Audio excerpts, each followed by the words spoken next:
Hey, welcome to another episode of the Blackout Tips podcast. I'm your host, Rod, and I'm joined as always by my co-host, Karen. And we're live on a Wednesday, ready to do some podcasting, getting started a little bit early today.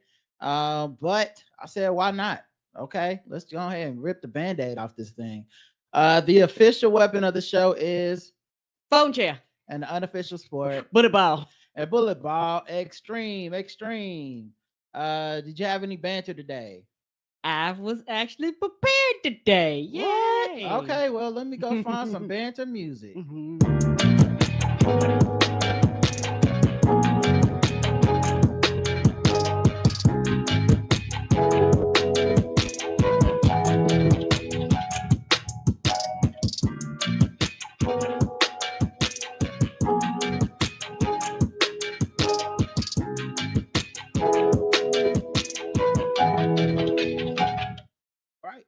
Banter away. My first one, and I know, like I said, a lot of times when I do things, I get in my head, but y'all want to actually hear what my thought process. Yeah, you don't have to think. You don't have to talk it down. Yeah, no problem. The first thing I'll say, I actually got T-shirts with our podcast logo on it, and I wear it around the house, but I rarely wear them out and open because I feel like I'll be an asshole wearing my shirt with my podcast and somebody not realizing that's a picture of me going, "Oh, what is that? The black guy who tips my podcast?" But I guess, yeah, I will be a walking billboard. So, there's nothing wrong with that.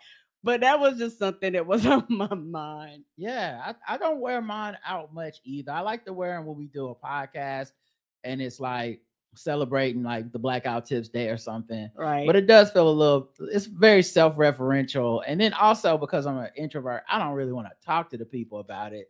And the art on there looks like me. So then people might make the connection and be like, wait a minute, hold up. What, you got a podcast or whatever? So I feel you on that. Is that you? Did you have anything or you want me to just go through mine? Kinda, but not.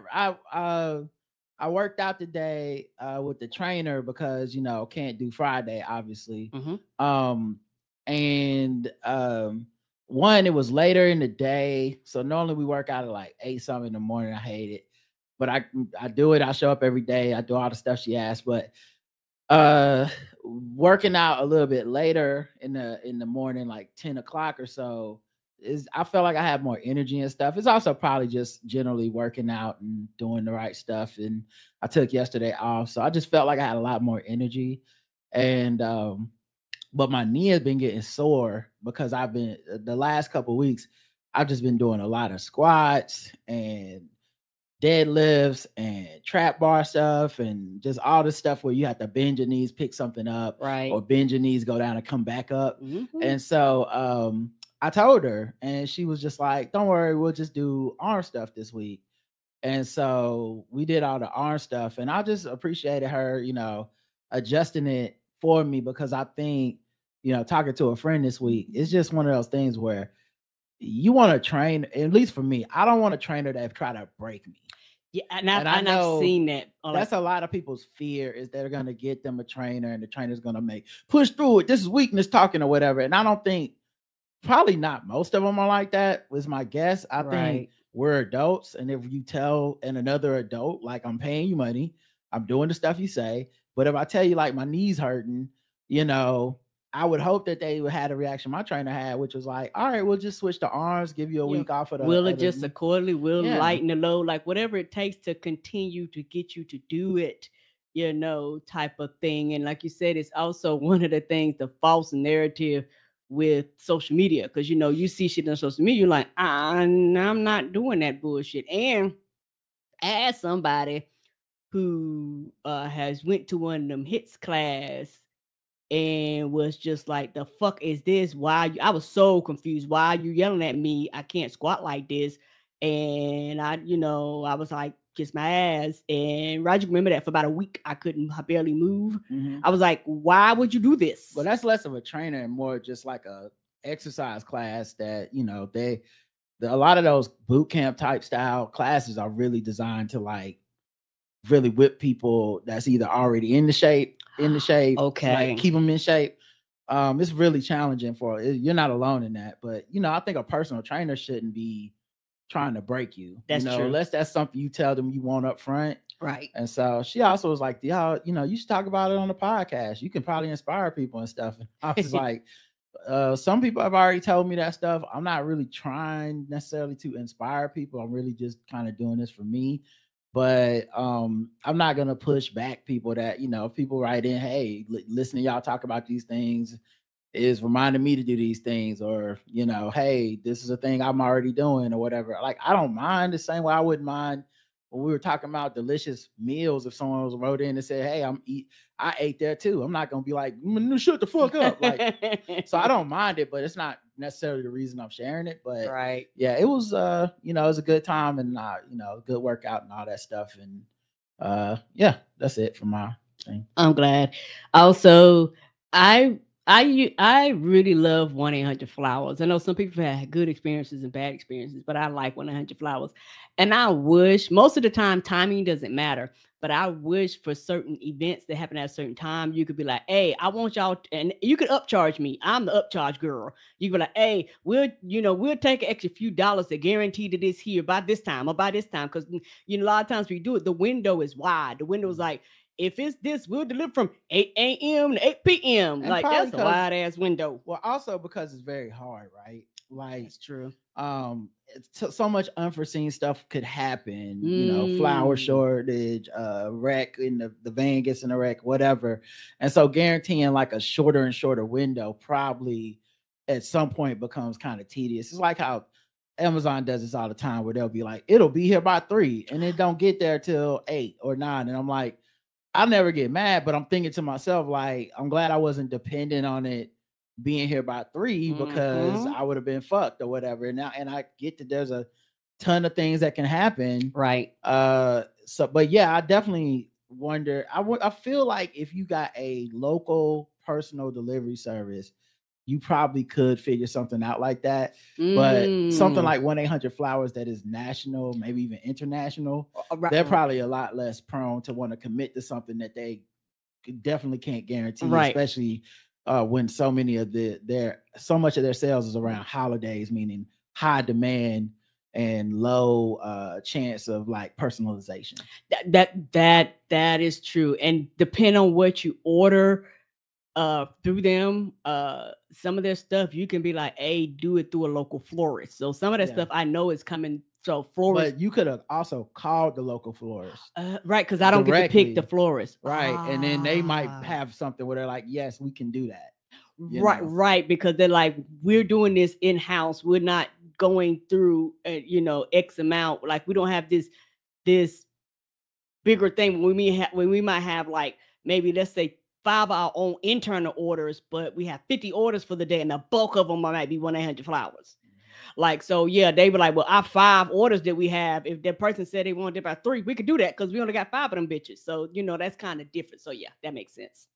Anything else? Mm-hmm. Oh, go ahead. Oh, and my last thing, I've been watching animation. And have you ever watched animation where people get in each other's face so close, and you can tell that they may or may not be love interests? Sometimes it's straight, sometimes it's gay, whatever. And I've been looking at the screen going, why don't y'all just kiss? What is happening here? Like why are we dragging this out 8 episodes just to see will they or won't they? I feel that way every time I watch anything, not just animation, anything where people get too close to people's personal space. I always read it as like, is this supposed to be sexual tension? And a lot of times it is written as sexual tension, and that is how you display it physically, like between 2 actors. You put them in each other's personal space, even if they don't kiss. It's like, ooh, will they, want that? Right. But yeah, anime is weird, is interesting because they're always playing around with sex and undertones. So sometimes they really will put people like completely whispering in each other's ear, but it could literally be the middle of a fight. Like, it could be like a battle to the death, and then all of a sudden Goku's whispering in Cell's ear that something, and flying off, and you're like, oh yeah, that the way they use body space in anime does lead to that.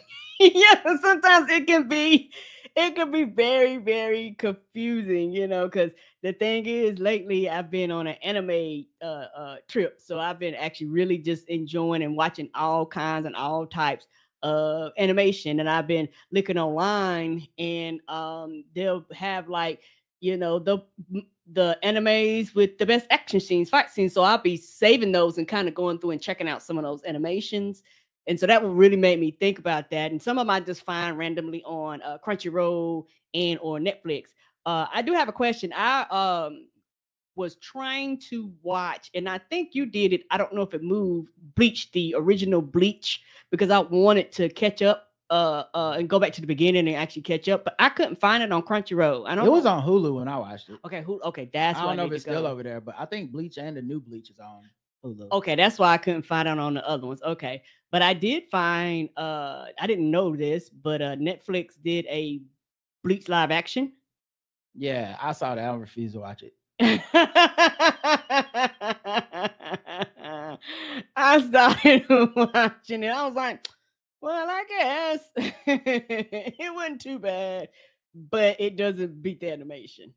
Yeah, it's hard to beat the animation, and then for live action, you need such a big ass budget, and most of those live action anime translations from overseas, they don't seem to really put the budget into them. And there's part of a like cosplay vibe to them, almost like a fan made movie, for me, a lot of times where it's like, oh, the special effects don't look like I thought they would look from watching the cartoon. Right. And when you see something like the live action Avatar, you'll know what I mean, where I'm like, oh, no, this is, they spent the money and it looks fucking great. I saw the trailer for live action Parasite too. They're still kind of like the WB doing anime over there. Okay. Like I said, and I did see like, the hollows and things like that. They look pretty neat. But yeah, it's a difference between that and like the animation, because they can just do more with animation versus the live action. So yeah, it just don't seem like they're putting like the end game level money into it. And animation turn live action, you kind of need to spend a lot of money. It needs to be a big thing. And I just don't think that the numbers would make sense for them to put millions and millions and millions of dollars into the production for something that's not going to make that kind of money in the theater. It's correct. It just doesn't have a reach. Correct. I think I'm not going to lie, and I know they probably have different versions, but the only live action that I've seen that I actually liked and enjoyed and that was good was not the American made, but it was a Japanese version of Death Note that we went to go watch. It was a live action and it was great. They were true to the storyline, everything. Yeah, I would even say in Death Note that it could have looked better. I enjoyed it a lot, but I feel like there's a level of spending money that they're not going to be able to do because you base that money on how much you think you're gonna make, right? And so they know live action Death Note, it'll be popular with a certain type of person. It'll be one of those fathom events. It'll but it won't be normally the number, like the $100 million movie. It won't be like how Godzilla ran the box office for a little bit last year, and that made it profitable. It's like, oh, okay, next movie we might spend even more on the budget. That's what I would like to see happen with anime. Right. And we're never getting that, but they're serviceable. They're not terrible, but they're never, to me, they're never gonna achieve what I would love to see. Yes. Hopefully one day they will, and if they do, that would be great. But yeah, it's one of those things where you would have to spend a lot of money to actually get the same a feeling and vibes and effect, particularly if somebody's watching it on that platform and they may not have seen the animation. So the feeling is a little different. So I agree.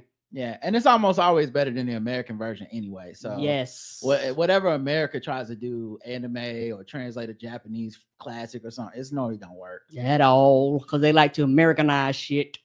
And then just one last thing that I was thinking about, I was talking to Chris Lambert today for a little bit. He told me to tell you, hey baby. And we're getting older and just all that type of stuff. And I was just thinking how we're kind of at that age where we're losing things and losing each other. It's the lost and the losing. Either you're one of the lost or you're losing stuff. If you keep living long enough, you're gonna lose people and lose stuff and yes, all you that. will. And it just made me think, appreciate your folk. Appreciate the people while they're around. There's no blueprint for this. There's no guide. Manual. There's no manual for stuff as you get old, get older. Some of my aunts and uncles are starting to pass now. So, and I don't know what the right etiquette or how you deal with certain things like that. I don't have like a map. It's like and then depending on who you're close with, who you're not close with, right? All that stuff, and it's just tough. It really, I think this is one of the things that it's hard to appreciate for folks until you kind of start going through it, and then it hopefully it makes you look at, especially older people, a little more kinder, a little more understanding, with a little bit more respect, because a little bit more grace too. Because they've been through shit. They've lost things. They lost people, and as you get older, it just speeds up. You're just losing more and more people all the time, and I think because Chris talked about losing his father a couple years ago. I've listened to JL Covan talk about losing his uncle on his podcast. Firestarter, they've lost people.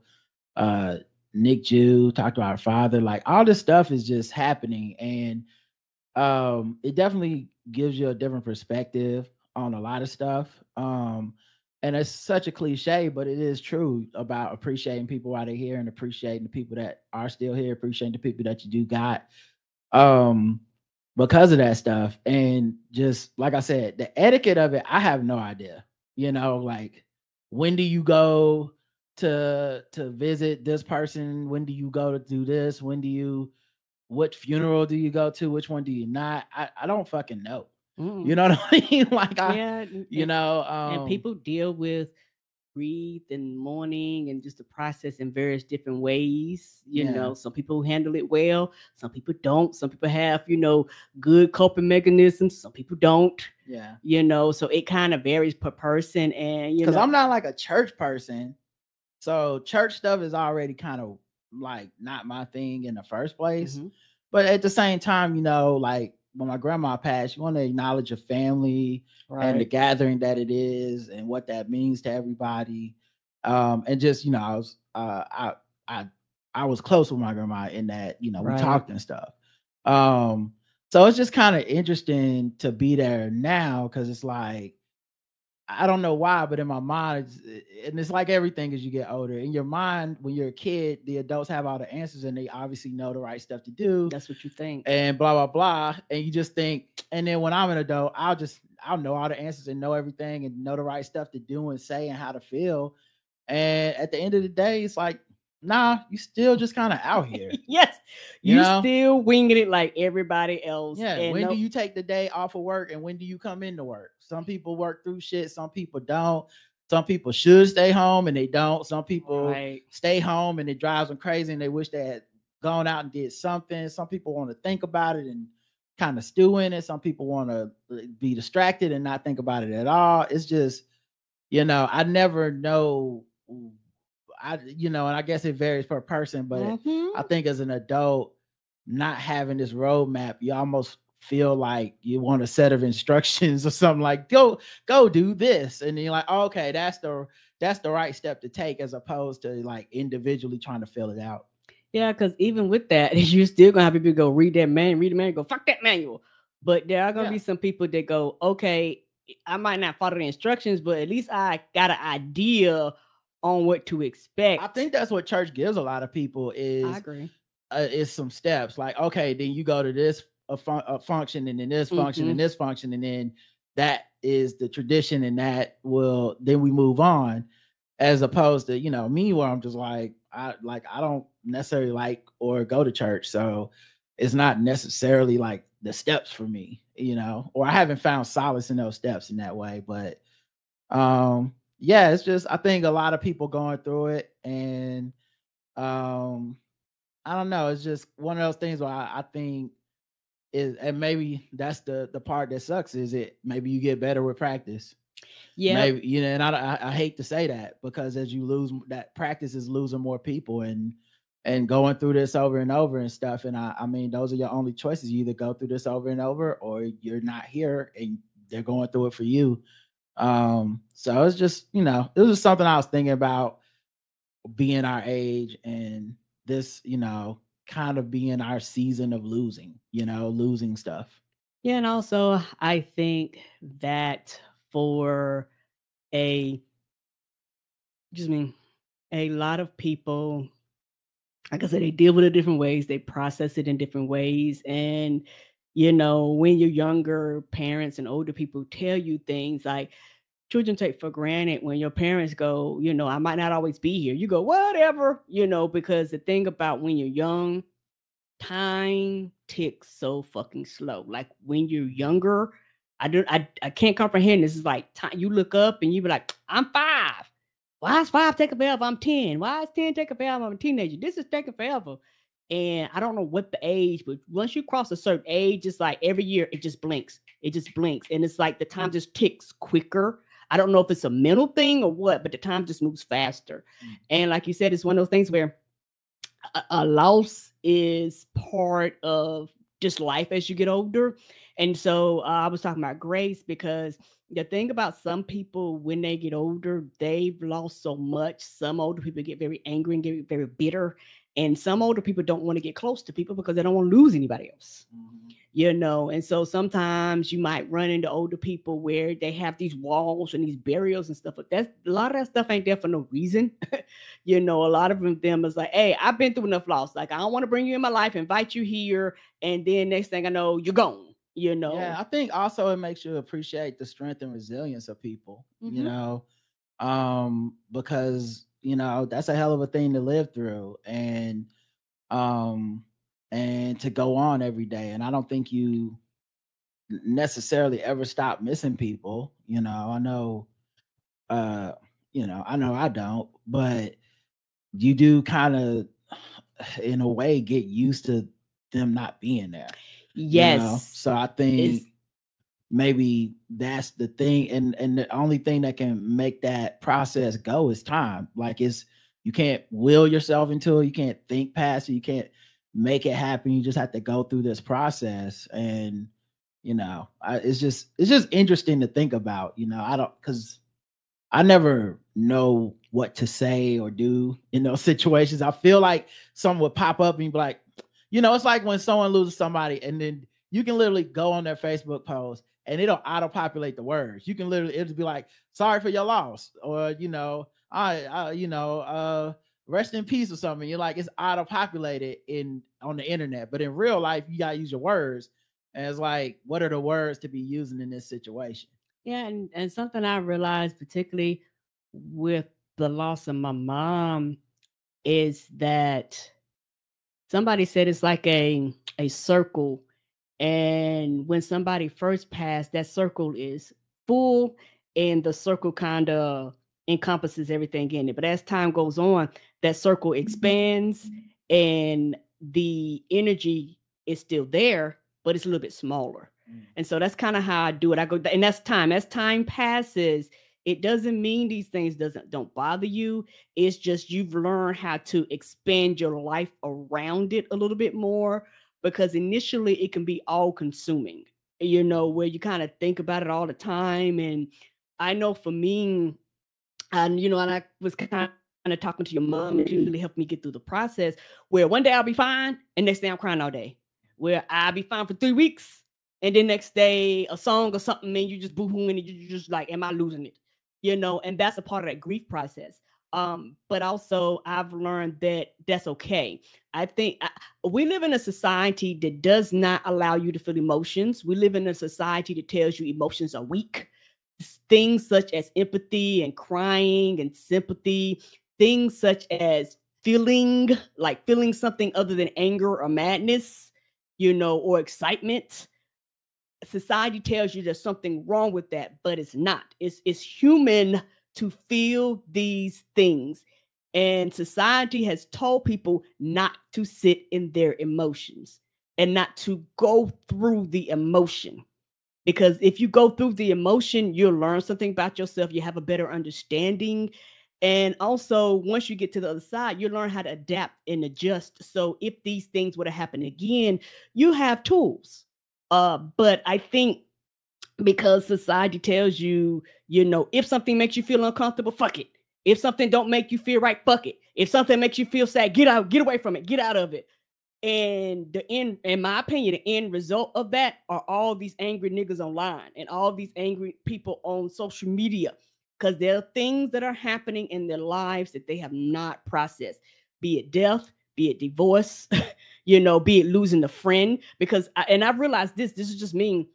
Losing a friend can be just as devastating to somebody as getting divorced in a marriage. Because when you have a friend, particularly a friend that you're really, really close to and really close knit, and all of a sudden that person is gone, it impacts your life because you realize, hey, I've had this functioning relationship with you, and now you're no longer a part of my life. And now I have to get adjusted to you not being there. And sometimes people underestimate those relationships and they want to downplay how much they get fucked up emotionally when these relationships crumble for whatever reason. Sometimes it doesn't even have to be anybody's reason. We can just grow apart. We just get busy. They have a family. But these things emotionally impact you, the same way as a death would. Because sometimes whenever a relationship ends, regardless of it, it is a form of a death. And sometimes it definitely feels like it can feel like a death. Yeah, if you lose a friendship because that person's still missing, Right. But the thing is crazy about it is if somebody is dead and they're no longer here, that's different between it's a death and you have to, that person's still functioning. And that's a different type. And sometimes people don't know how to function with that. And so it's one of those things where you have to find a balance. And like you say, it's no instructions to how do you deal with all these different forms of loss and separation in your life. Yeah. It's just, I guess it's something we're gonna have to figure out, as we get older, because it's not like it's gonna stop. But anyway, I was just thinking about that. I had a couple people in my family that one passed and one may be about to, and it's one of those things. It's like a rite of passage, I guess, as you get older. It's just this is part of it, but and I think it's just always gonna be a bit tough, and I don't know that there's really shit you can do about it, so you just you make it through.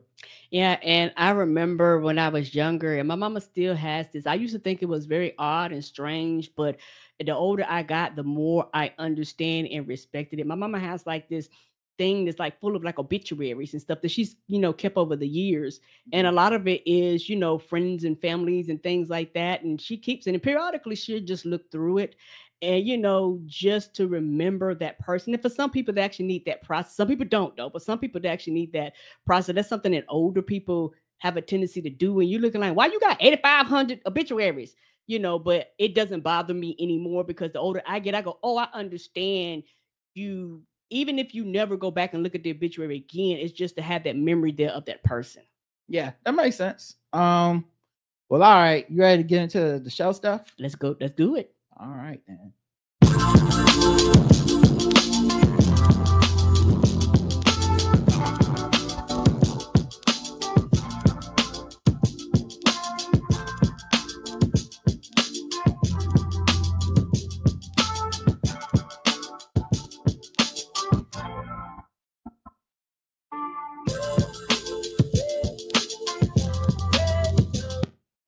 Slacker Valley.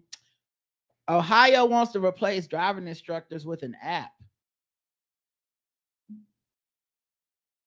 What, you gonna open up the app and drive? Ohio-based Grange Insurance is developing a new driver training app which can turn any adult 21 years or older into an untrained and uncertified but still allegedly capable driving instructor. So I guess you get the app and you're the driving instructor and you're going to teach someone else how to drive. No, thank you. No, thank you. No, thank you. Boo. driver's ed cars. Guess what? They have a brake on the motherfucking other person's side because I've almost wrecked them bitches. Boo to this.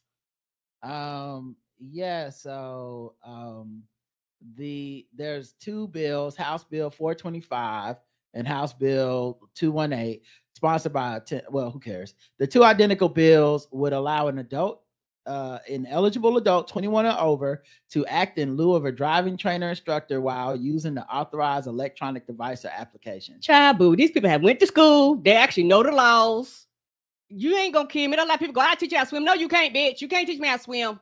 Yeah, what if like Wi-Fi cut out in the middle? Right. What if you know how stupid some of y'all friends is? No. You holding it vertical, you hold it sideways. I don't know. Right. It reads something, there's a slight delay.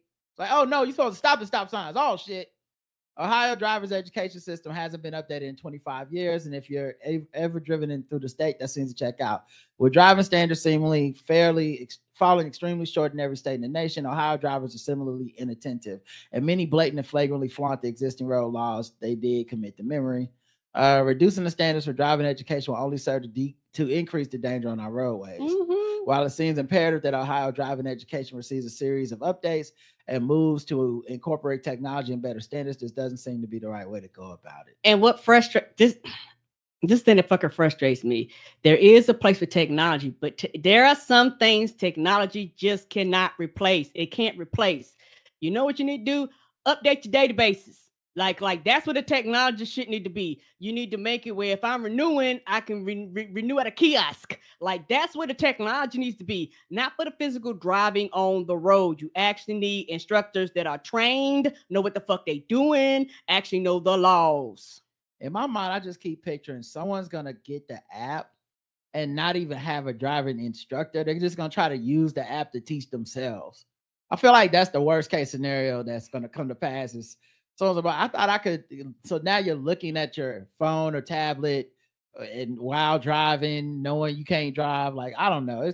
It seems like there's a lot more chances for this to go wrong than right. Mm-hmm. And what's gonna happen is gonna be a fucking lawsuit, and then they're gonna be like, "Oh, we should have never did this." Right. Like, I want to know, have they checked this? Like, have we run any real life scenarios with this app? How did that turn out? Right. Because as the person pointed out, even with the system we have with humans, often that shit ends up fucked up. There's so many people on the street that can't drive. Crazy.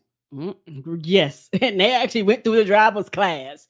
And like I said, maybe it's just me, and maybe driver's ed has changed. But like I said, I want the passenger to be able to hit the fucking brakes if needed. The only person with gas or brakes should not be the person that don't know how to drive. I remember when I took driver's ed, and there was a couple people in there that I was like, oh my God, you gonna be on the road? Mm-hmm. And that was us taking the class. They was in the right place. And I was like, oh no, like this is a nightmare. Yes, particularly being young and not knowing and just being scared. I remember when the first time I got behind a driver's ed class, the lady, she was like, how old are you? 85? I was like, no. She was like, you need to pick up some speed, just shit like that. Like getting people adjusted and things, like that. Like those are the things that actually matter when you're taking driver's ed. Like somebody that is an experienced driver that can kind of help you navigate you through that. Yeah, I took driver's ed because with my mom and them, no. She was like, I went through some situations with her, and I was like, you know what, lady? She made me so mad one time. I pulled the car and parked it. I said, if you want to get there, you get your goddamn self there and sit in the back seat. I was like, nope, let me go ahead and pay for the driver's ed class because you about to get on my nerves.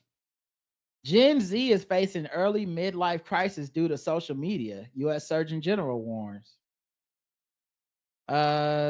Gen Z is facing early midlife crisis in part caused to their constant exposure to social media. America's top doctor warned. Dr. Vivek Murthy, the U.S. Surgeon General, was commenting on a global well-being survey that found 15 to 24-year-olds are increasingly less happy than older generations. Allowing children to use social media had been akin to giving them medicine that was not proven safe, he said, and the failure of the government to regulate it was insane. This year's World Happiness Report, an annual barometer of well-being of 140 countries, had for over a decade shown younger people were happier than their elders, But in 2017, this switched in the US. And in 2024, the declining well-being among under 30s has driven the US out of the top 20 list of happiest nations. I can see that. And a lot of it has to be how we have a very heavy split in society. You have a lot of older people, and including our generation, shit was cheaper. You know, we didn't have to do things. Most of us, on the average, can work one job, and for the majority of us, our needs are met. We don't have to work 2 and 3 jobs unless we opt to or choose to. Versus this younger generation, hey, you talking about the Uber generation? You talking about, you know, the Cash App, Venmo generation? You talk about everything, anything you do got to be a goddamn side hustle. You can't just have hobbies anymore.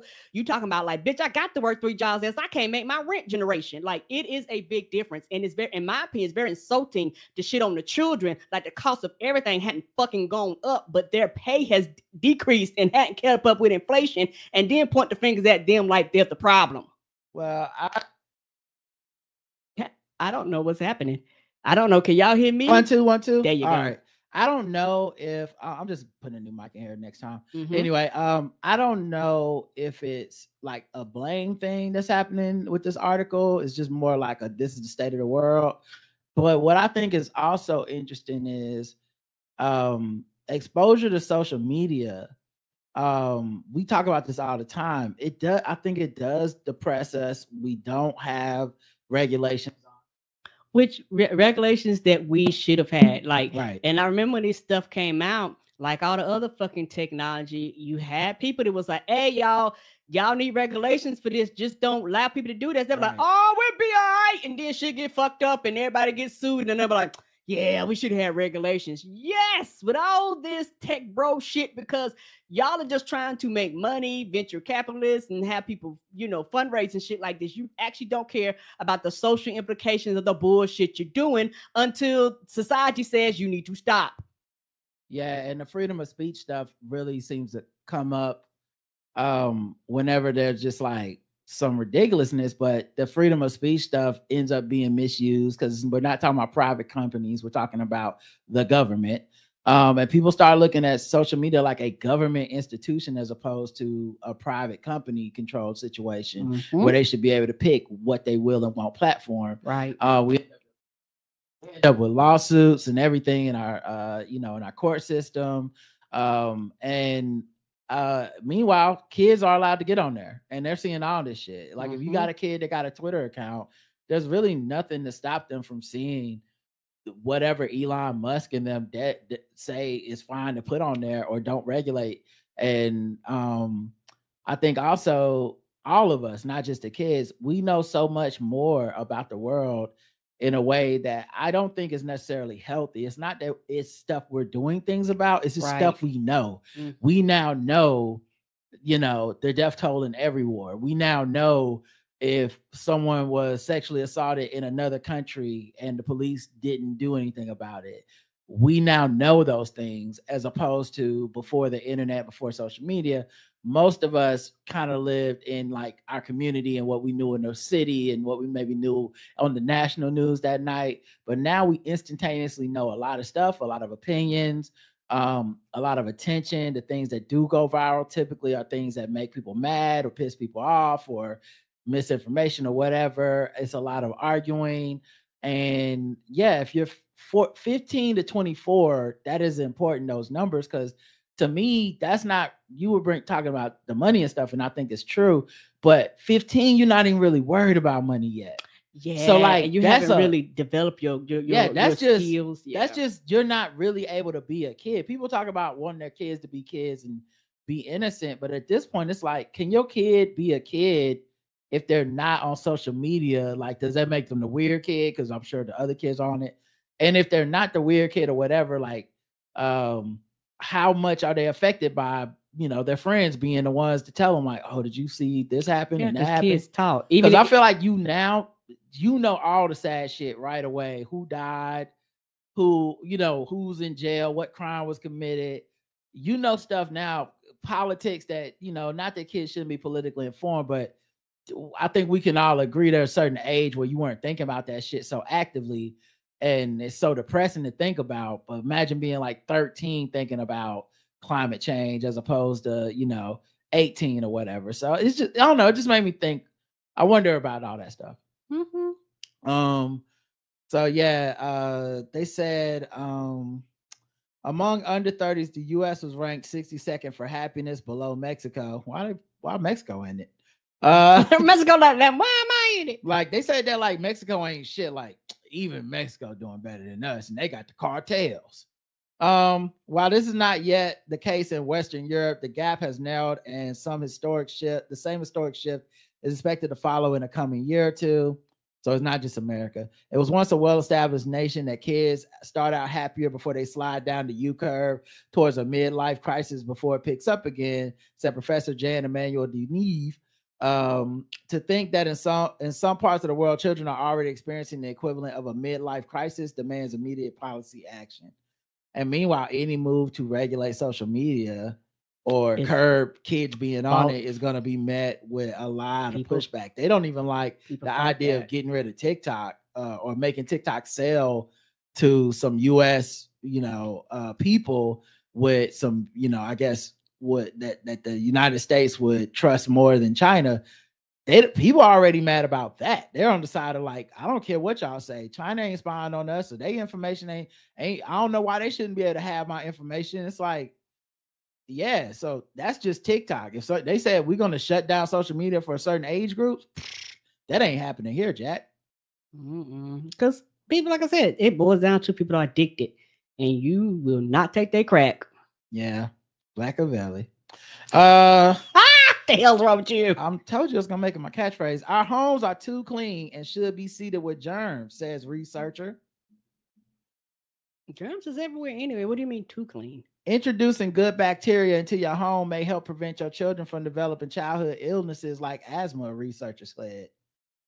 Homes have become exceptionally clean these days, thanks to modern cleaning, which may leave children bereft of exposure to bacteria and other germs that are important in the development of a healthy immune system. So y'all not getting y'all kids sick enough, and because your houses is too clean. And kind of introducing them to things, and then when it does hit them, it affects them very terribly, I'm assuming. It affect the parents too. Right. I'll be saying y'all parents, the parents be going down out here. That RSV ain't no joke. And the baby got it. Using a household household probiotic may help children get exposed to microbes that would allow their immune system to build up defenses. Guys, what is happening? I'm not touching anything. It's just doing it. I had no idea. We got to go up the street and replace that immediately. I think I have a spare mic. I just don't have. I don't want to hook it up during the middle of the show. No problem. Son of a bitch. I bought this. This is not an old mic. I bought this shit. It's not. And they not cheap. Did you want to pause and replace it? No, because it's just that's going to take even more time. Okay, then. Fucking shit, man. Up to you. I'm going on Amazon to see if I can order another one. And then I'm going to return it and say it's this one with this one in the box. They don't know the difference. They don't know. Okay. But all right, yeah. So this woman, Elizabeth McCormick has a new book called Inside Out: Human Health and Air Conditioning in the air conditioning era. Not error, but era. She's an assistant professor of architecture and building technology in the University of North Carolina at Charlotte School. Hey, that's here. UNC Charlotte. That's here. She specializes in healthy and climatic sensitive building design strategies. So yeah, she's out here saying that it's messing stuff up. U.S. citizens spend up to 90% of their time inside, further limiting our exposure to germs. Advertisers for hand soaps and detergents, for example, underscore the fear of germs, while advertisers for prescription drugs also emphasize visual representation of germs.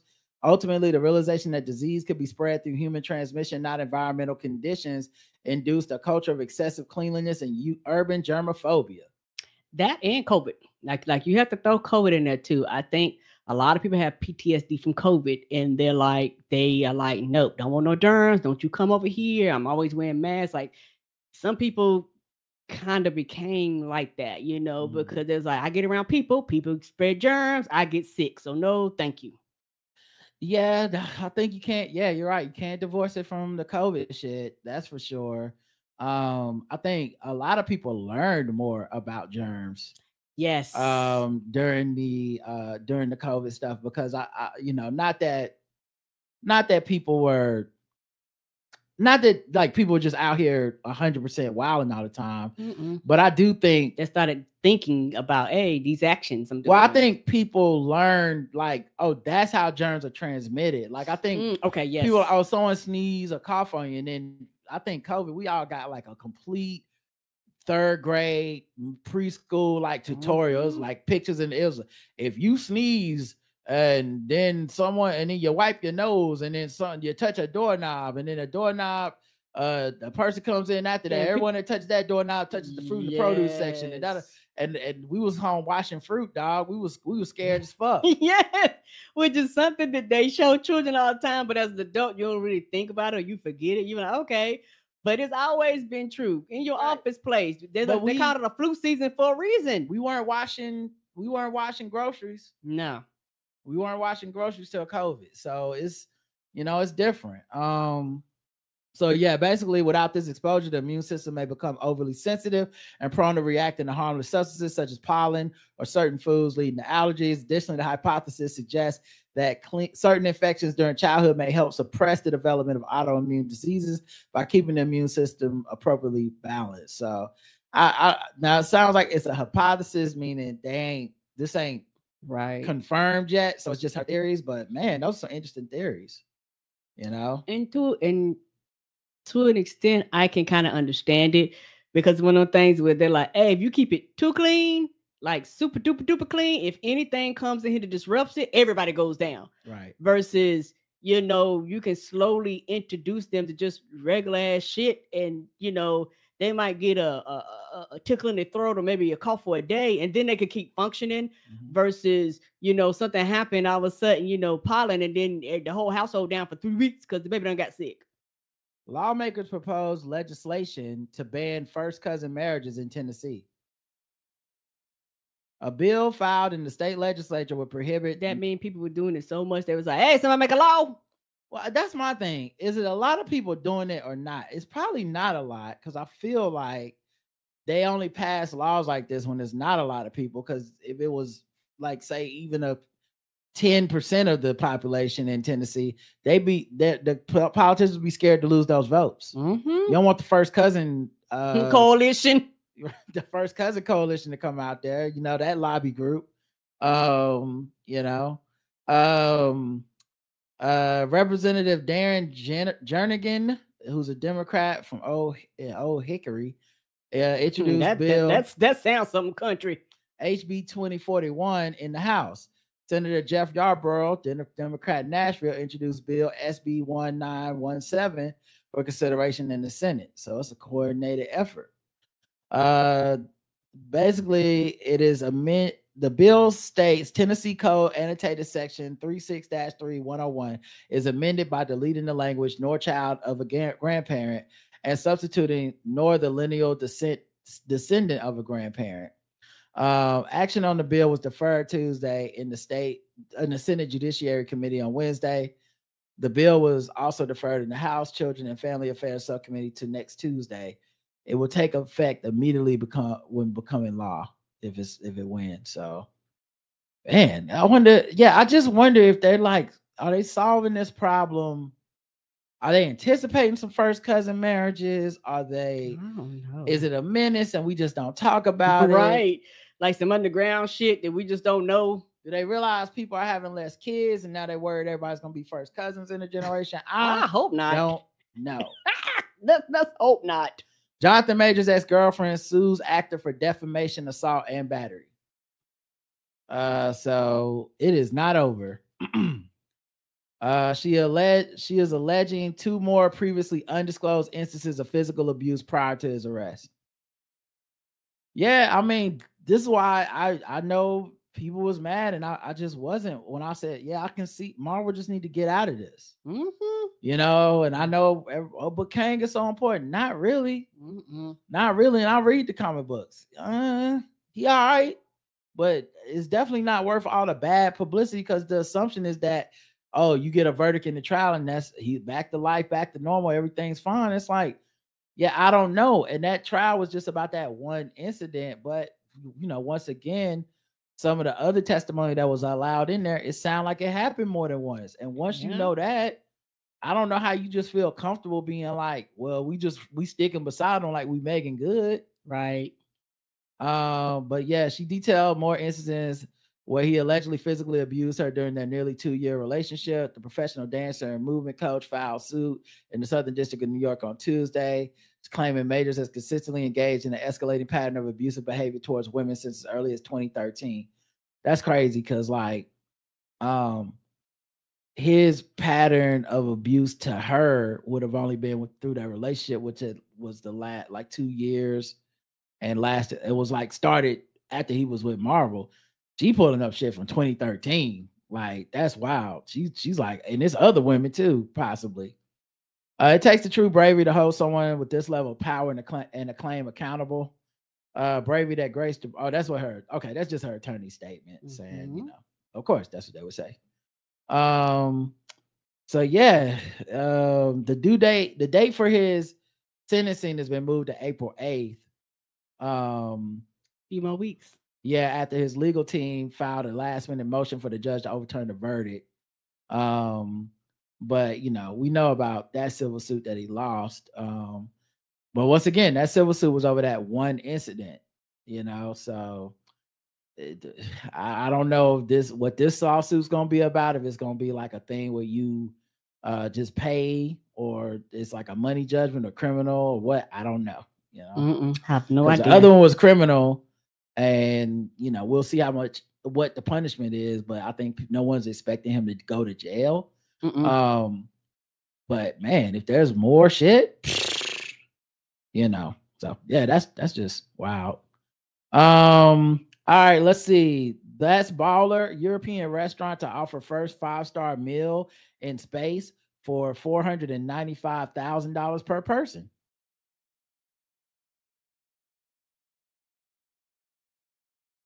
Super luxury. Why people news that shit don't make no sense. I would worry about being in space at a restaurant, because I feel like that is a place where there's no laws.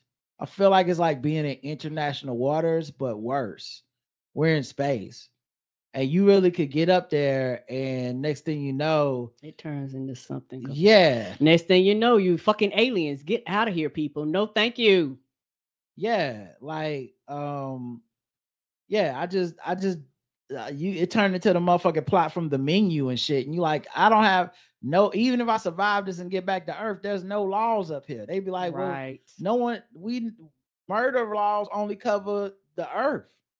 We was we was out there past the motherfucking ozone layer. And shit don't count once you pass the last level. Slavery is not against the law. Cannibalism. I feel like if you do this, and how do you know if you're gonna come back? Yeah, and if you even do this, I feel like minimum y'all better be eating people up there. Y'all better be eating. Y'all better be like Atlanta eating hands. Yeah, y'all better be serving me some shit you can't get nowhere else. Like, we in space. If I go up to space and y'all just got motherfucking General Child's chicken, I'm gonna be so mad at y'all. Europeans Eatery's head chef Rasmus Monk has partnered with Space VIP to offer a 50-course meal. What happens if you're just full after like 3? So what you basically gonna get a spoonful or forkful per I don't know thing? how much you get. 50-course meal. I don't know. Child. Also, I doubt I'm gonna be hungry. I doubt I would be hungry after getting on something that goes fast enough to break gravity and get us out into the fucking, like, the astronauts, they don't make them eat before.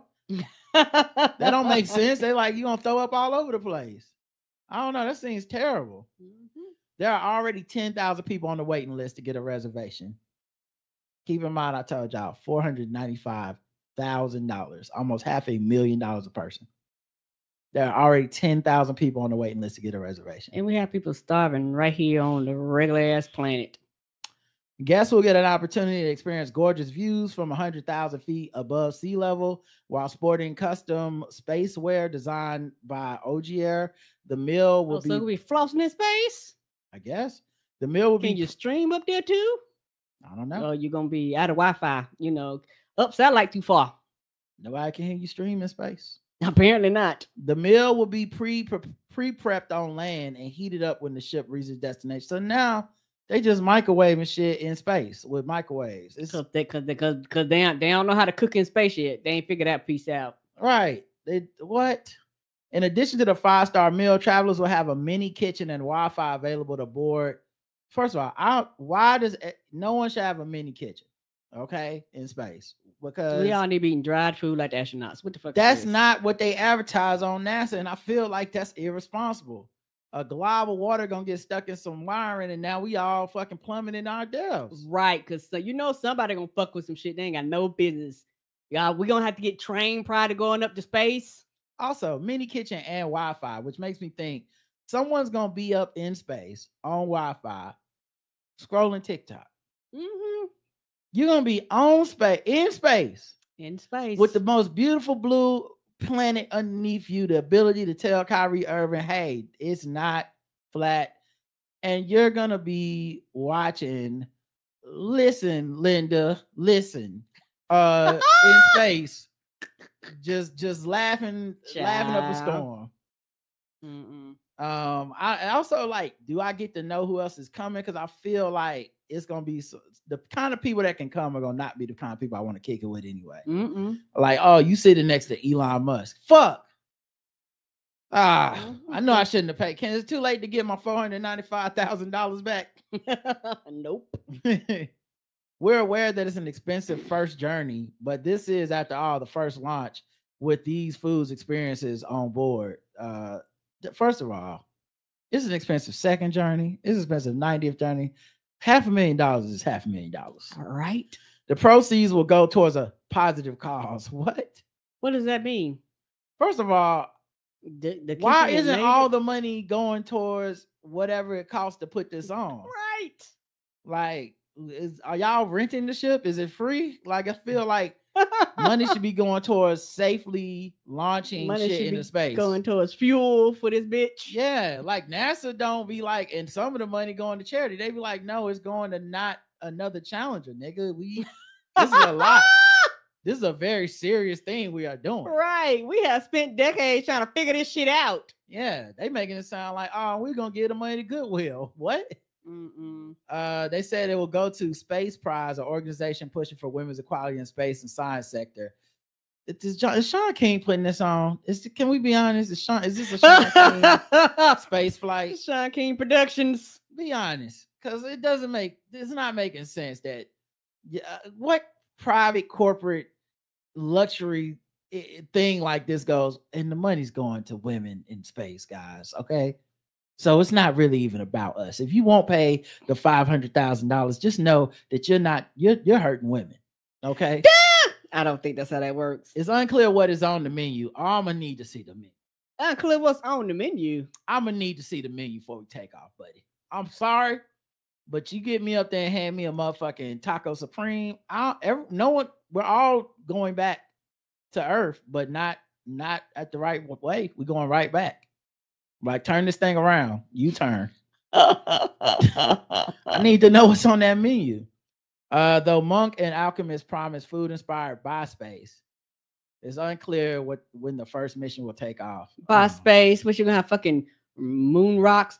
You know what they're gonna have? They're gonna have and sorry if you like these things, but I fucking hate these things. Them little pop rock things. Did they do? Did the astronauts do them little tiny little things they only see at the mall? The Dippin' Dots? Yes, them nasty ass shit. I think they're gonna have. I think it's gonna be normal food, but they just gonna put space terms in front of it. Like, for today's menu, we got Quantum Nachos. Don't forget to try the Quantum Nachos. Also, we shit off the periodical table. Try the Lunar Burger. The Lunar Burger, that's the moon burger. What do you mean it just got what come on it? Ketchup and mustard, lettuce, pickle, tomato, but it's by the moon. We call it lunar. We put it in a box shaped like the moon. Why is everybody so mad? I mean, you spent $500,000. This is the experience that you get. Okay, now who wants some solar lemonade? Okay, we got solar lemonade. What does it have like solar power? No, it's just this lemonade that you would sugar, lemons, and water, and then the solar. You're gonna get some of that what you call that, a Panera spike lemonade. Yep, it's not gonna kill you like spike lemonade. Okay, we didn't want to mess with the formula. All right, let's move on. Let's get into some other stuff. How about this?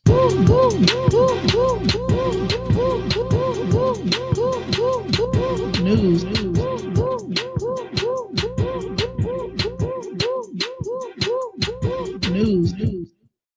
Who news, Karen? Okay.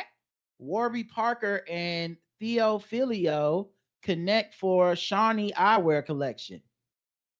Now, I have heard of Warby Parker because I wear glasses and I see those commercials, but I don't know about the other people. Teepublic? Yes. Well, on Tuesday, the brands dropped the 3-piece Shawnee sunglass collection with colorways inspired by Jamaican origins of Teepublic founder and creative director Edvin Thompson.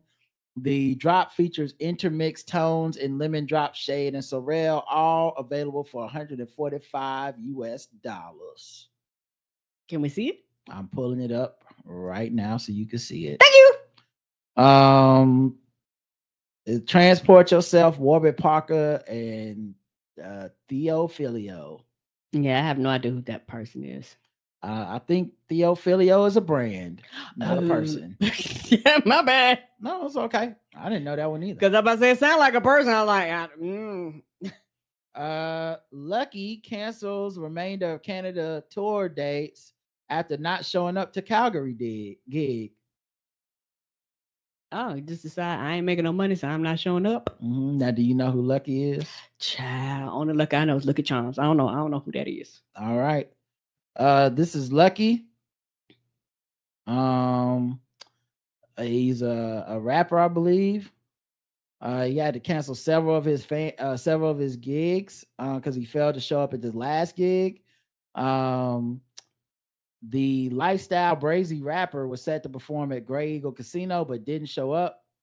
The outlet spoke to fans who attended the show, and one revealed that fans were throwing garbage at the casino crew as they were leaving. Shortly after the cancellation, Luck took to his Instagram stories to basically say, "I'm sorry I wasn't able to perform last night due to an unexpected illness. I will be also canceling and postponing my Edmonton and Vancouver shows this week. I'll be back to make it up to you." And he didn't go into any more details about it.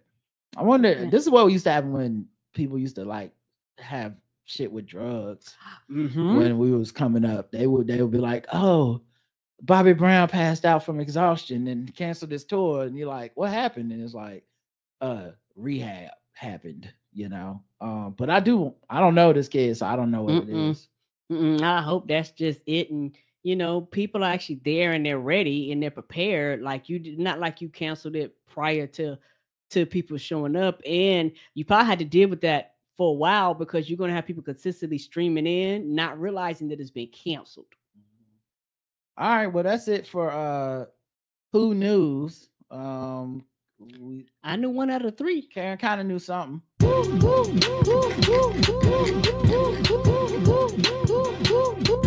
News.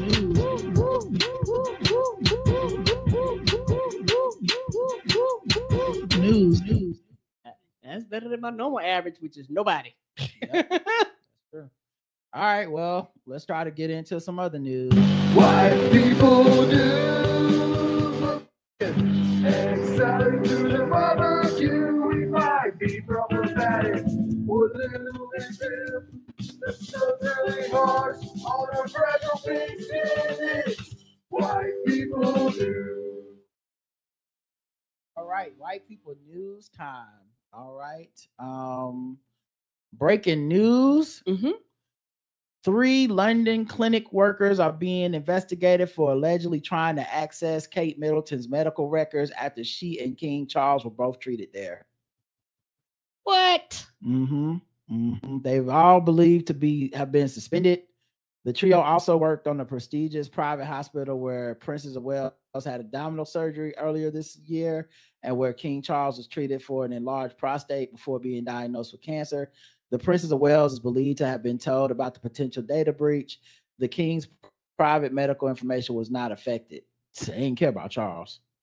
Aside from a statement put out, I gotta imagine though, this has to be like so tempting, just because the amount of money people would probably give you, some rag would give you. Oh yeah, you could get anything on Kate Middleton right now. Yeah, it's astronomical. You're gonna lose your job because most of these systems has forms of checks and balances, and you probably have to have special permission to even look at that shit. So when they start being like, "Who login is this? Do they got permission?" All right, somebody investigate. Yeah, I figured they would probably be on the chance they lose their job, but I'm also saying like the amount of money has to be more than it must be crazy. And yeah, it gotta be more than when Beyonce was pregnant. Mm-hmm. And like, how much money is TMZ would they pay for this access? It's also believed the police could probe the allegations, with one government minister claiming the Met Police has also been asked to look at it, although the force says it is not aware of any referral as of yet. The CEO of the London clinic has vowed all appropriate investigatory, regulatory, and disciplinary actions will be taken as it investigates the data breach claims. Its chief executive, Al Russell, finally broke his silence this afternoon, saying in a statement, "Everyone in London clinic is acutely aware of our individual, professional, ethical, and legal duties with regards to patient confidentiality." Right. And then, goes pretty sure they have their own version of HIPAA laws going down. You can't do this. Mm-hmm. So yeah, man, but I don't know what's up with Kate. I saw a video supposedly of her walking out the house or walking out of the store with the husband, but then I seen TMZ had to backtrack on it, and they was like, we don't know if that was her. That could have been somebody that looked like her. It was just a mess apparently. Yeah, I mean, white woman alert. It's definitely giving Knives Out level of fuckery, where it's like, where is this woman? Why all this subterfuge? It's not like I care about the fucking royal family, but everybody's talking about how odd this is that this woman seems to have disappeared. And y'all are putting out fake photos and using body doubles. This is weird. And also, y'all don't even have dragons. Why is this so fucking weird? What is the subterfuge for? Oh, we can't let the Lannisters know that the queen is missing. Like, it's no reason y'all can't be like something happened, or he was cheating and she left, or whatever. And even the rumors are turning out to be fake. Like the one about him cheating with this other woman, that turned out to be complete bullshit. The person got harassed, but because they're not saying, they're acting weird, and now everyone wants to believe every conspiracy. There's people out here like, this woman is dead. They are covering a murder. God damn, they went to death. Like, this is just fucking weird. I don't even know why they're hiding it. Anyway, free Kate. Amy Schumer takes a ride on a Zamboni while sporting a fuzzy coat alongside co-star Will Forte as they film upcoming comedy Kinda Pregnant in New York City. A Zamboni? Yes. I'll show it to you, but have you ever seen like a hockey game? Yes, I've been to a hockey game. Yeah, a Zamboni is basically the thing they use to clean the ice. Oh, the big ass tractor. Oh, that's what they call it. Okay. Yeah, and they're obviously filming something because there's cameras on top of it. They're filming a scene. It's interesting, like looking at this and seeing that the cameras are not operated by people. Like they or at least not physically operated by people. I'm sure they're remotely operated. Right. And it might be because they're on the ice. It was like, ain't no camera gonna get out there and risk it. I mean, it would have been a time when you had to. Yeah, years ago. Yes. Step your ass in there somehow. You better learn how to be a professional ice skater, Jack. Yeah. So it's just interesting. But yeah, she flashed a smile. She took a ride on Zamboni while filming an upcoming comedy, Kind of Pregnant, alongside co-star Will Forte. The train wreck actress, 42, who was spotted ice skating on set earlier this week, was seated next to the last man on Earth, Star 53, inside the large vehicle on the ice rink. The mother of one was bundled up in the stylish brown coat that contained a fuzzy trim around the neckline. She also slipped into a pair of black fitted leggings as well as black sneakers to complete her overall look for that busy day of shooting. A white knit beanie was placed on top of her head and partially covered her blonde locks that were styled into braids. And I know for a while people have been talking about how big her face is. And she said it was like a reaction to something. I don't know. I didn't follow the updates on that. And I don't know what the other, like what she's supposed to look like. Like, oh no, she's not supposed to look like this. So right. I don't know if people in the chat are like, oh, her face is still big. I can't tell because I just don't know. Like I thought she always kind of looked like a Cabbage Patch doll, you know? Yes, with the big old cheeks and stuff. Yes. You know? So I don't know. And I'm not saying that as like a diss or no. Shade. But yeah. Forte was also dressed casually and donned a long sleeve gray sweater, as well as a pair of dark gray trousers. He layered the look with an olive green jacket that he opted to leave unbuttoned in the front and wore a pair of brown shoes. Similar to Schumer, Will also chose to wear a gray knit beanie on top of his head for a final touch to help him stay warm in the cooler temperatures. Then they just tell us everything we can see in the pictures anyway. But yeah, they filming a movie, y'all. I don't know what the plot could be. I have no idea, but it's something happening. Yeah, and then they talked about her face here. She said, thank you for everyone who had so much input about my face. I've enjoyed feedback and deliberation about my appearance, as all women do, for almost 20 years. And you're right, it's puffier than normal right now. She said, I have endometriosis, an autoimmune disease that every woman should read about. There are some medical and hormonal things going on in my world right now, but I'm okay. So that's why her face was swollen or whatever. And is this her stunt doubles? Okay. That's interesting. Anyway, Amy Schumer, y'all. Congratulations. All right, we love to see it. White people are just doing great. Let's see what else happened. Kanye West. What about Kanye West? Kanye West creates Kim Kardashian 2.0 now with his wife Bianca Censori. I'll tell you what, she should be called Bianca Uncensory because you see everything. She don't be wearing no clothes, and he be fully clothed in like sweatsuits, which always makes me feel like she's cold. Like the way he dresses her or whatever makes me feel, because I think that's the thing. The dynamic is basically like she's his muse, this woman he controls and all this stuff, and it's definitely some deep-seated psychological misogyny bullshit, you know, coming back at Kim. Definitely for like, it's definitely shots at his ex-wife. It's definitely about controlling this young lady, and in a way that he couldn't with Kim because he got mad that Kim didn't wear enough clothes and wanted her to fucking wear a burlap sack for the rest of her life. And then with this young 29-year-old, he want her walking around like his, you know, fan service and shit. But they were spotted exiting a building together in West Hollywood. She had on a metallic silver micro mini skirt and thong underwear that exposed her bare butt cheeks, as well as a busty triangle top. Bianca's outfit looked straight out of Kim's closet. And this is the picture of Kim Kardashian's bikini photo shoot versus Bianca's clothes that Kanye probably told her to wear. So, and apparently the silver bikini is like one of Kim's calling cards. So it's like, this is, you know, they're going, this is some type of shot at her.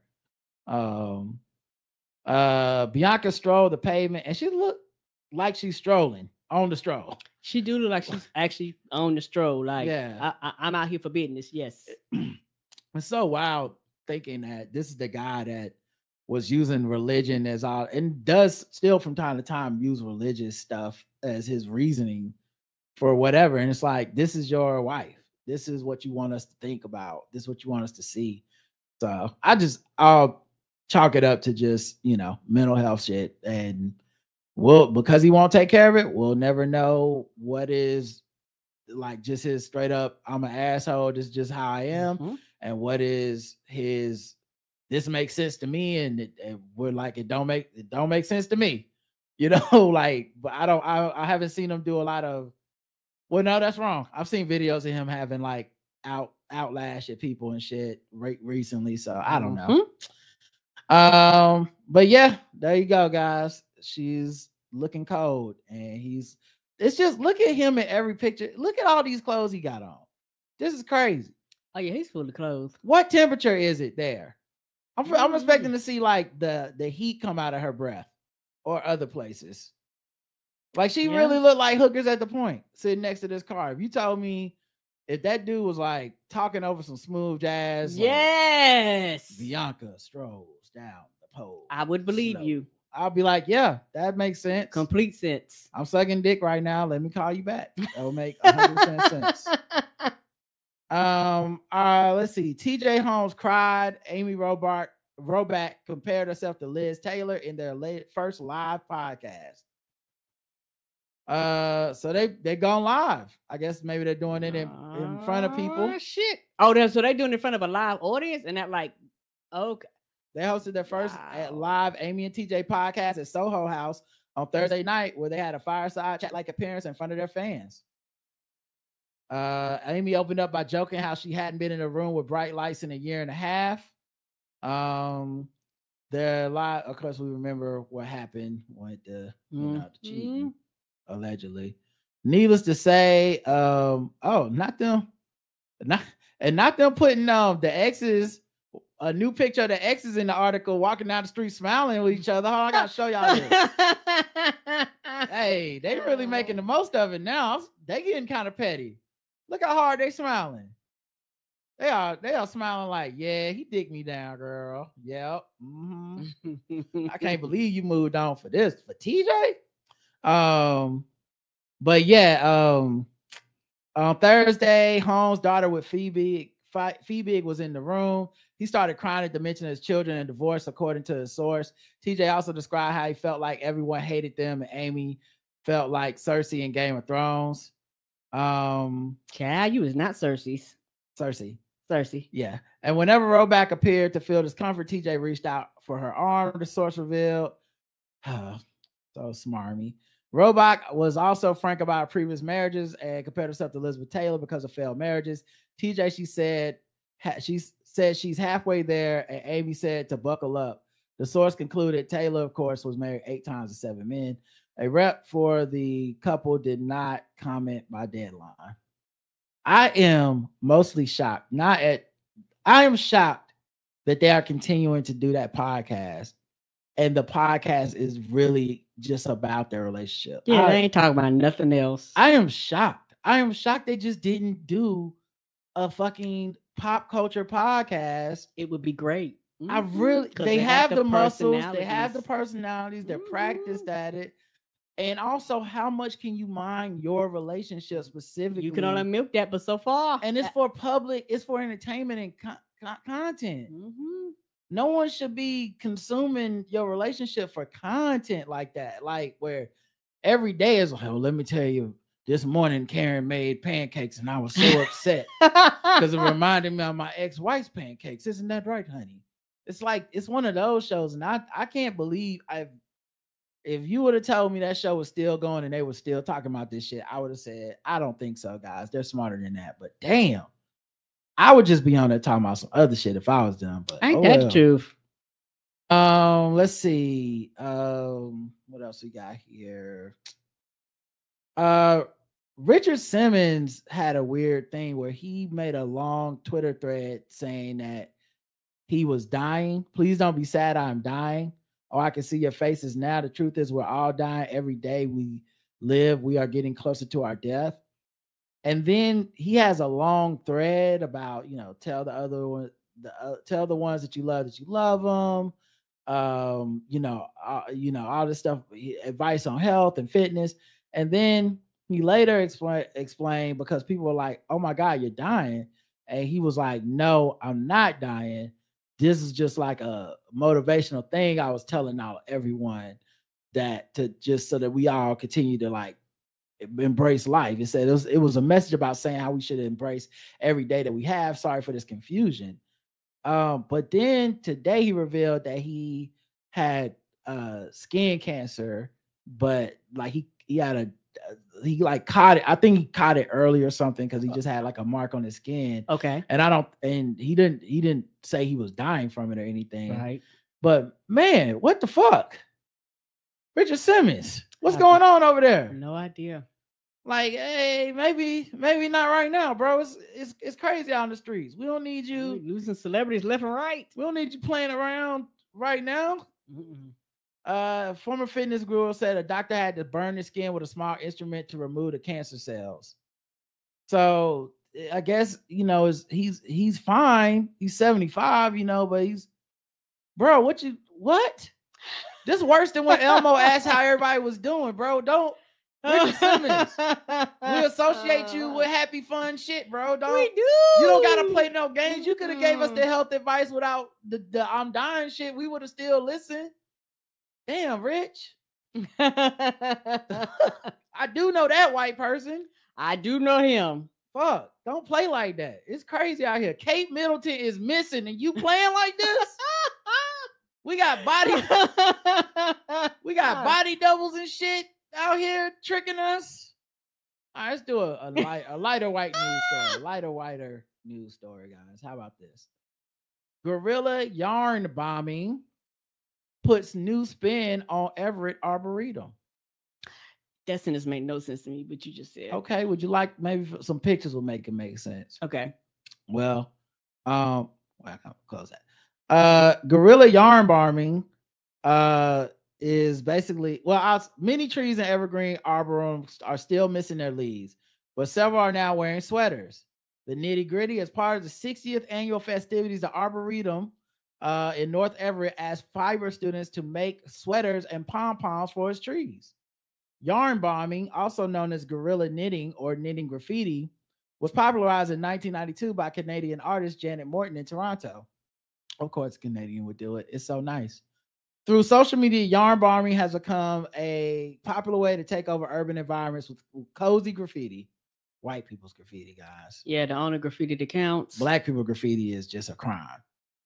In late February. Okay. Is it just me? Mm-hmm. Or does a tree not give a fuck about y'all sweaters? It don't have skin? I'm confused. Well, I think a tree also doesn't give a fuck about tinsel, and it doesn't care about ornaments, but we do it. It's for us. It's not really for the tree. In late February, the Arboretum hung artwork from 30 fiber artists across 3.4 acres. It already has people calling for its return next year. Arboretum president Eileen Simmons said the idea originated last spring when Simmons' daughter-in-law sent her photos of a yarn-bombed New England botanic garden at Tower Hill in Massachusetts. So they just spruce up the trees with this? We can look at it. Yeah, if you can see here. Okay, I get it now. It's almost like decorating a Christmas tree, but it's with yarn, the things they knitted. I think it's okay. I think it's adorable. Okay, and cool. Okay, I get it now. Because at first I was like, what is this? Look at this one. That's so cute. The purple and green. So they're actually taking consideration the shape of the tree and everything. Yeah, I think it's fun. I get it. So I'd love to go to a yarn bombing and see some guerrilla yarning and take some pictures and selfies. I bet you they probably really creative with that shit. I bet somebody probably got their eye on the tree. They was like, can't wait to deck that tree out. It would suck if you it'd be suck if you didn't get your shit accepted to the yarn bombing. They're like, oh no, it's not good enough. No. Your yarn bombing really bombed. Right. We're looking for good artists. Get your skills I up. don't think you really understand. We don't want to deal with this. All right, let's do one more fun thing before we get out of here, everybody. Let's do some guess the race. Boom.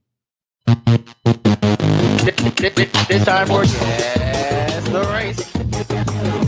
This time for guess the race.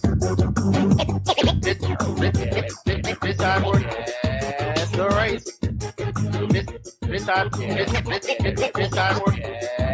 the Race.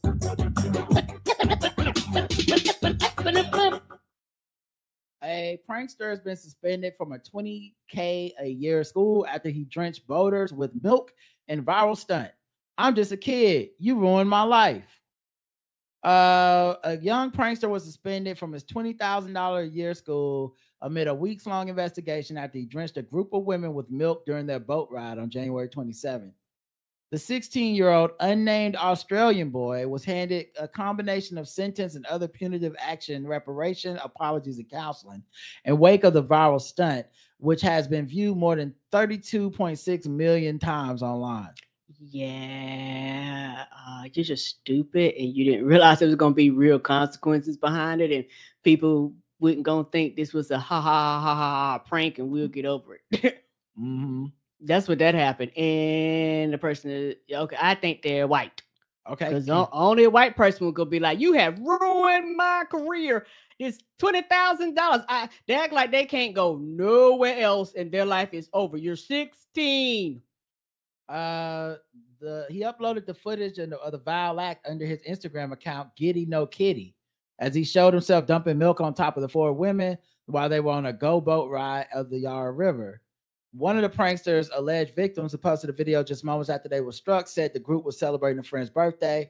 You book a go-boat for your friend's birthday and some kid on the bridge above us pours a whole bottle of milk on us and then crying emojis. Right. Because you thought the bullshit was funny? Well, it's not. Right. We'd love to find that kid that ruined our day. They captioned on the video, one of Burgess' friends is seen trying to shake milk out of a Bluetooth speaker due to the amount of milk that landed on the group. Recognizing how far he might have gone, the boy allegedly told others in the video that's since been deleted on TikTok to stop sending the video of him in the foul act to his school before he was ultimately expelled. Well, I guess that's what 16 is, but you didn't see that coming. That's my hope. But like you say, that's what 16 do, Right. Stupid shit, and they don't really think about that. 16 is a very kind of a dangerous age. Mm-hmm. You're smart enough to do shit on your own. You're smart enough to kind of be somewhat independent, but you're also dumb at the same time because you just do shit, not realizing that there are consequences behind the shit that you do. I'm probably too old for whoopings. Please stop contacting my school. My school has caught me and I'm facing expulsion. Can't believe you would do this to a minor, the boy wrote, according to the Herald Sun. Yeah, I'm the victim. You the victim. You shouldn't have did the book. You hit these people with milk unexpectedly and thought they was gonna be like, oh, this is a cute prank. Not the consequences of my own actions showing up again. Melbourne Grammar School founded. I don't care what the year is. All right, so Karen, you said white. Yes. All right, let's see the chat room. What do they think for his race? I bet you that milk was white too. Richie Rich needs to go to jail. Whitey gonna whiter than that stank milk. Oh no, off of a bridge too. Yeah. Oh, I can't even imagine. Depending on the distance, I know that shit just smacked the hell out of their skin. Oh, probably a bridge too far. Silver spoon's white. The correct answer is white.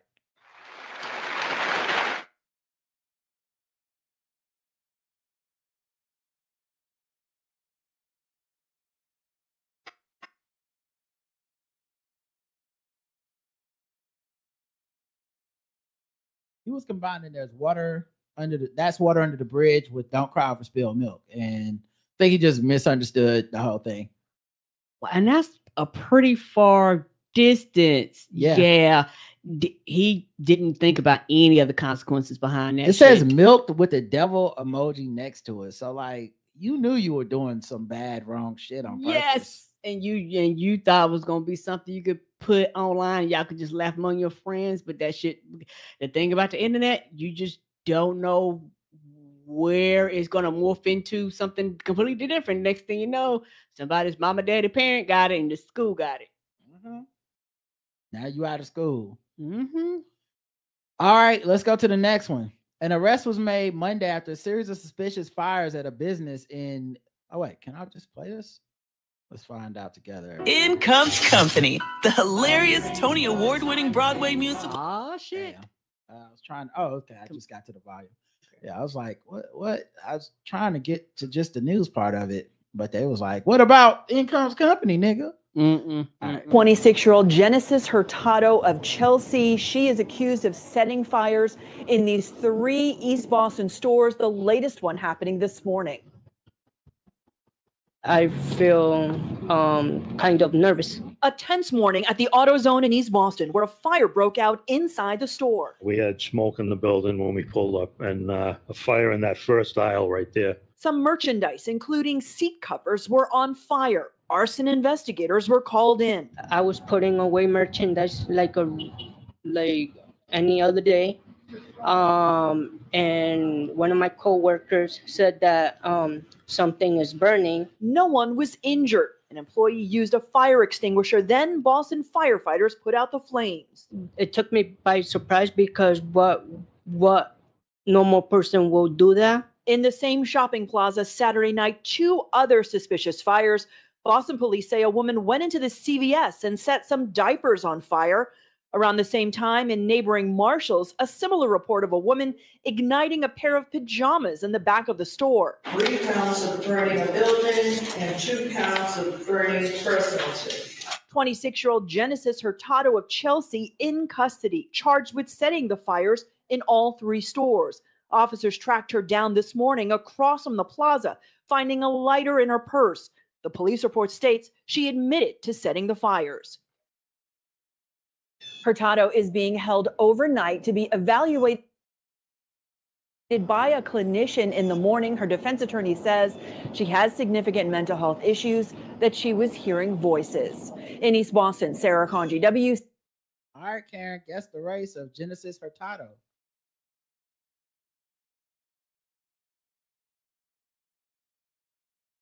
I'm gonna go white. Karen's gonna go white for Genesis Hurtado. Let's check Yes, the chat. I mean, because the name sounds black. Like I want to go black, but at the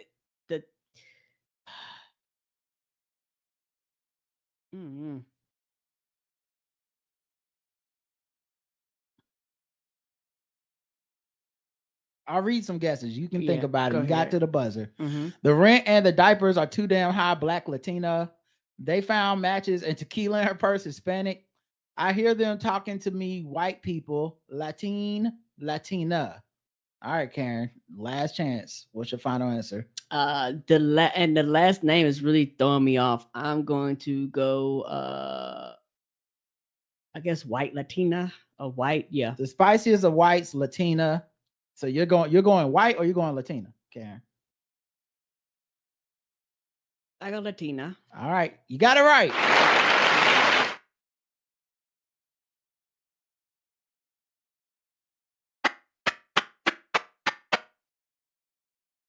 And I'll also accept black Latina. I'll also accept that for someone in the chat. But if you say it white, wrong.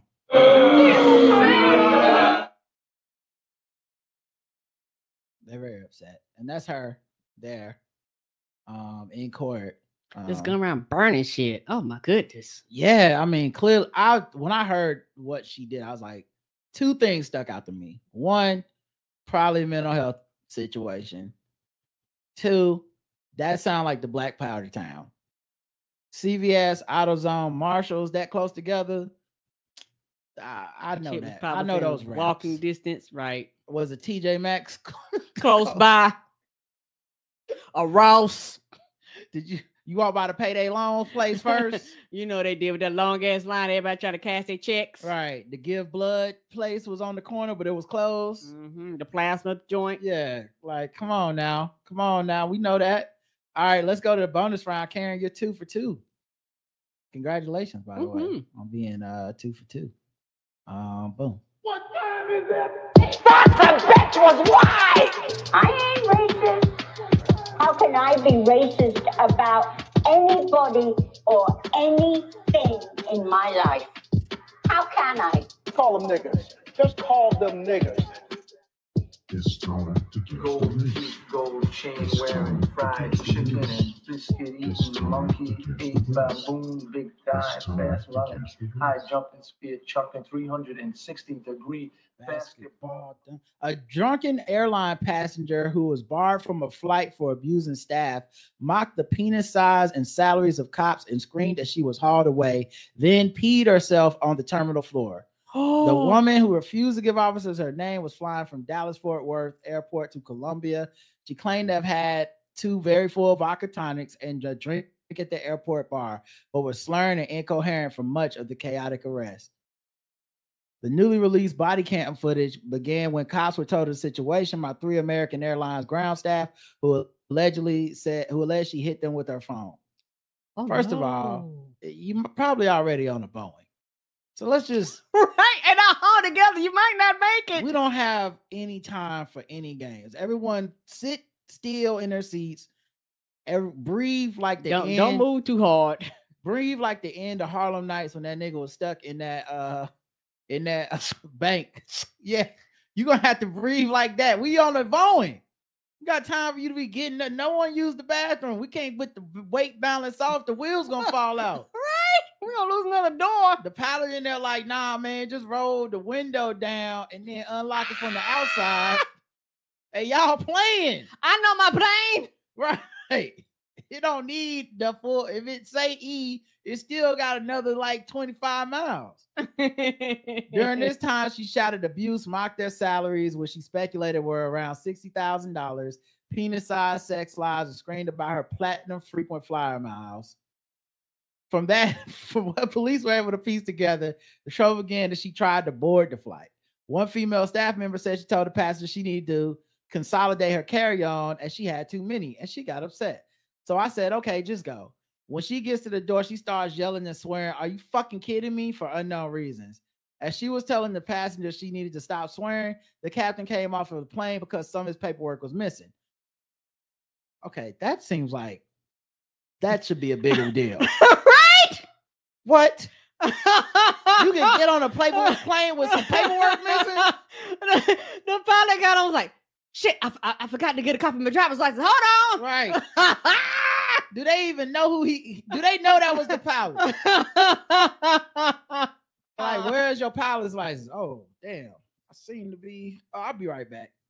The staff called a manager to bring the missing paperwork, and the woman overhearing her said, "What did you say?" The captain said, "You're not going on the flight. Get out of my face. You cannot be talking to my flight attendants like that," the captain told her. You're right. Like, come on now. Staff told police she became belligerent and started recording on her phone, getting in the face of 3 ground staff and swiping them in the chest with the phone. Police were called and sat her down in handcuffs while they tried to figure out what was going on. They talked to the staff, one of whom said she wanted to press assault charges, explained that she was allegedly hit with the phone, what she was hit with the phone.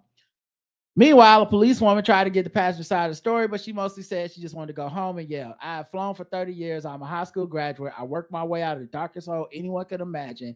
And you can fuck off. I hate this whole place. I don't care. I just don't care. I want to go home." Well, you won't be, ma'am. The woman evidently gave a partial explanation. She was flying to Columbia on a work trip with other colleagues who made it onto the plane. You did this in front of your coworkers. Child, fuck around and lose your job. I know Monday was crazy up in HR. It was like, girl, did you see that fuck Brenda did at the plane? Right. The woman eventually gave a partial explanation. They didn't let me go on because I got on at the wrong time. I was late. I'm usually on so early, she said. I was trying to make a joke about my Indian coworkers who were with me. I assure you, I wasn't doing anything to screw with those travel agents. They are the best people ever. This is so dumb. You was fussing and fighting with them people. That's why. The passenger said she had 2 very full vodka tonics at an airport bar, but not any more than she usually drinks when she travels. "I'm not innocent. I'm definitely not completely sober, but I'm not as drunk as you think I am. I'm just super traumatized." She got progressively more agitated and started screaming about wanting to speak to her lawyer immediately. "I'm trying to be nice, and now I'm done. So let's call my lawyer," she bellowed in a garbled voice and tried to leave. "Let's call my lawyer," and you trying to leave? That's not how that would work. That is not. And they are not going to allow you to leave. Police told her she was being arrested for public intoxication. They tried to escort her out the airport. She refused. They had to frog march her away from the gate while she abused them. What is? Oh, that's a certain way they handcuff you or something? I don't know what a frog march is. I'm just about to ask you. What is frog march? Force someone by walking forward and holding and pinning their arms from behind. Okay, so you pick them up like how frogs had their legs hanging and pull them away. Right. So it kind of restrains you from acting the fool. Yeah. Pieces of mediocre shit of your life. You feel good making $60,000 a year, she yelled. You fucking tiny piece of shit. You feel good fucking your wife and you're fucking with your 5-inch dick. Seconds later, the woman fell to the ground and refused to get up. Did she piss herself? Yep, she did, one cop said. The woman insisted she didn't, but another policeman said he could smell the urine. It's probably the guy who fucked your wife before he fucked you, she responded. You feel good about yourself, your fucking 6'5", 8 dick, that dick, fucking short, tiny ass dick, wearing a uniform makes you feel good about yourself. You and your fucking facial hair. I like that. The facial hair wasn't even that. It was just an insult of just whatever it was. She was lit. They got it all on camera too. While she was laying on the ground, the woman bizarrely asked officers, "How am I acting right now?" "It doesn't matter. It's how you were acting before. How we ended up on the ground," a policeman replied. She shot back, how I was acting before is so subjective. I'm not acting fucking much right now, am I? You are trying to detain someone who is unwilling to be detained. How is that fair? Giving up on her walking, police strapped her legs together and carried her horizontally until they got to security. Oh, they was tired of her shit. They was like, fuck this. Just strap her up and let's go. Once she got to security, she agreed to walk. Then she got mad when they searched her before putting her in the police car, yelling that she hadn't done anything wrong and she was scared. After the woman was locked in the police car, officers regrouped and explained how much of the urine they got on them. I had it all over my leg. You're fine. It's on my pants leg completely. It seeped through my leg. One policewoman yelled in disgust while a male cop said his hands were covered with urine. Oh. Yeah, you pay good money for that in some places. One policeman headed back inside to take a formal statement from the airline staff and picked up hand sanitizer to get rid of urine and sprayed all on his uniform. He explained to the airline staff that a passenger would be charged with resisting arrest. There was not much going to be gained from adding assault. After being told she would have days off work to come to court, she decided not to press assault charges. Oh, so then the cop basically persuaded the airline attendant not to press charges by being like, you're gonna have to go to court and take days. He was like, it's gonna be a whole ass ordeal, right? I'm going to take a bath, he said, but he also was helping that person out by being like, don't press charges. Don't forget. Police agreed that they would charge her with resisting arrest and public intoxication. American Airlines staff at Dallas-Fort Worth endured another meltdown from passengers 2 months earlier, and they bring up another unrelated one. Mm-hmm. All right, Karen, guess the race of this woman whose name we do not know in this article. Oh, 100% white as that vodka she was drinking. Okay, all right. Or whatever she was drinking. Okay. She was on so you're saying she was on that top shelf. She's a Karen is what you're saying. Mm-hmm. Sue Ellen Ewing, slurring, cussing, drinking vodka white as fuck, says Miss Barnes. They had the patience of Job with her and got the staff to back down on the assault charges. She is white because that lady would have been dead if she was black. That's some caucasity right there. All right, everybody thinks she's white, and everyone, you're correct.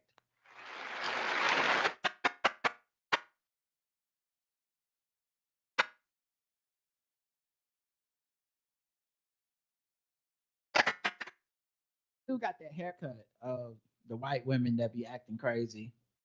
The Karen haircut. Oh no, she got that. I want to speak to a manager look. Yes. Oh my goodness. And then, of course, all the people she insulted have something in common.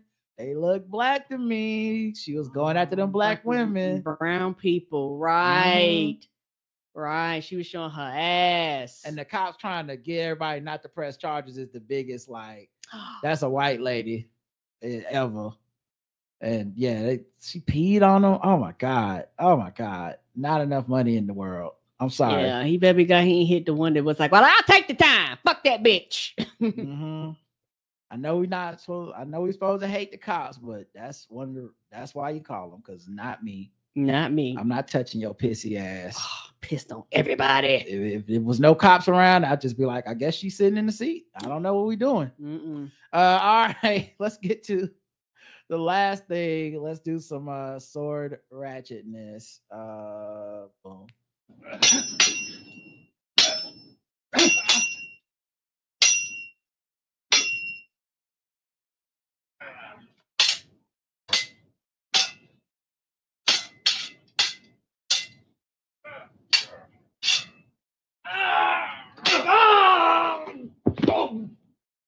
So we're ratcheting this time. Kentucky man accused of killing a woman, injuring 2 others with a samurai sword. Oh. Mm-hmm.